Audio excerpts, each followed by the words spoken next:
What's up guys, it is Chris back with another news video, and today we have exciting news from Tissot and the announcement of a GMT version of the Seastar 1000.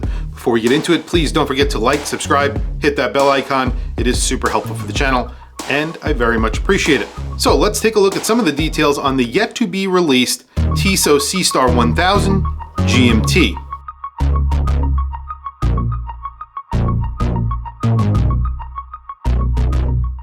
So as I mentioned in the intro, Tissot have finally announced a GMT version of the Seastar 1000. I knew this day would come, however, some of the details are a little bit weird. We'll get into that in just a minute. So far, they have released one version that is a black and green version with a really nice brushed black dial. It looks like a Seastar 1000. However, this is coming in the Seastar 2000 case. So I think the reason why they're calling it a 1000 is because it only gets 300 meters of water resistance. You're getting a ceramic bezel on here. As I mentioned, that ceramic bezel is in green and in black. You have a 24-hour scale on there. You have a chapter ring that is in black. It has a minute track, and then you of course have applied indices.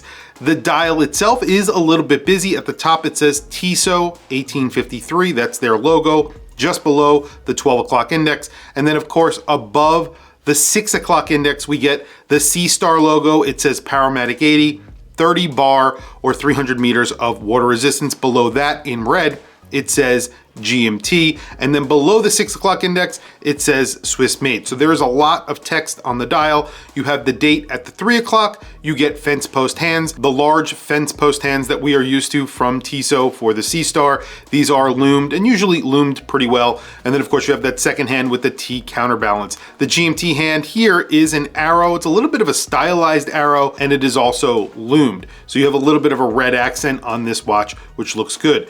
The bracelet is the Seastar 2000 bracelet. So this is an oyster style bracelet with brushed outer links. Center links are polished. And of course you have the Seastar 2000 buckle on here as well. But the big news here is of course the movement. You're getting the Powermatic 80 GMT version, which means this is a traveler's GMT. It is the local hour hand that skips when you are changing the GMT time. This is seen as somewhat of a premium function.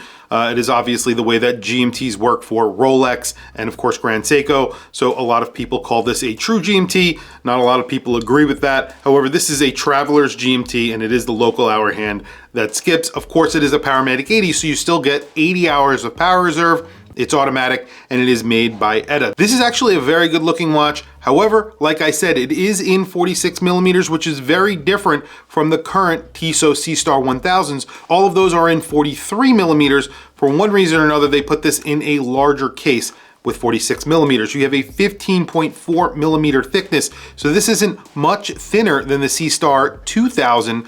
It's actually on par with the Seastar 2000. That could be the reason why they're putting the GMT movement in here, a thicker movement. They need a thicker case, so they went with the larger case here for this moment. Now this is the first color that they've come out with. It's very odd that they started with a green and black bezel. However, they will come out with other colors in the future, I hope, and I hope that they come out with this version in a 43 millimeter case. I think this is actually a very good looking watch. The price on here is not cheap, and it is not in line with what you would normally pay for a Seastar 1000. Even though this is a GMT, they are charging $1,225. So it is on the higher end of the scope for the Seastars. However, I guess because this is a GMT, they're charging a little bit of extra money.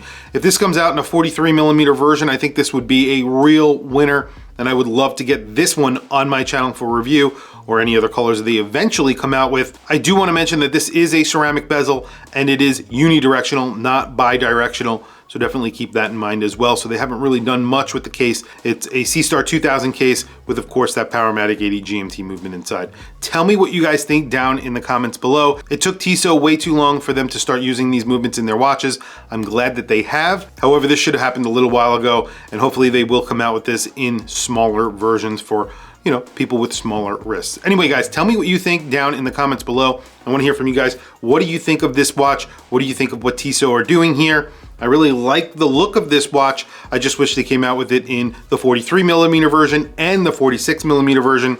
just so they could cover more wrist sizes.